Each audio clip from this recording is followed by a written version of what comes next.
15-й юбилейный фестиваль «Хибла Герзмава приглашает» в Абхазию приехал с большим подарком. Опера «Медея Керубини» с Хибла Герзмава в главной партии, безусловно, большое музыкальное событие для республики. Рауль Хаджинба выразил оперной диве благодарность за вклад в развитие культуры и заверил, что государство будет оказывать содействие и поддержку фестивалю. Провести такое мероприятие на земле, где так или иначе сама эта постановка имеет отношение ко всем этим нашим красотам. Я не сомневаюсь в том, что это еще больше придаст сил Хибле для того, чтобы этот концерт стал одним из самых больших исключений. И он будет, я думаю, самым великим, величавым.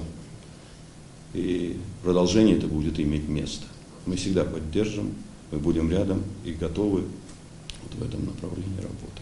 В этом году фестиваль обещает быть самым масштабным за все 15 лет своего существования. Место проведения выбрано не случайно. Медея должна была вернуться к берегам Колхиды. В этом символичность постановки именно в этом месте, на руинах древней Сухумской крепости на набережной Диоскуров. Рауль Юнкович, вы знаете, я с удовольствием приехала с моим московским домом, театром Станиславского Немировича Данченко, и спасибо Александру Борисовичу Тителю за то, что у нас есть этот спектакль. И он априори должен быть здесь, и исторически. И мне кажется, что сегодня действо будет очень интересное и значимое, и не только для Абхазии, а для нас тоже. Певица выразила благодарность президенту Абхазии и Министерству культуры за помощь в организации фестиваля. Слова особой благодарности Хибла Герзмава адресовала Николаю Ачпа, меценату, без которого фестиваля могло и не быть.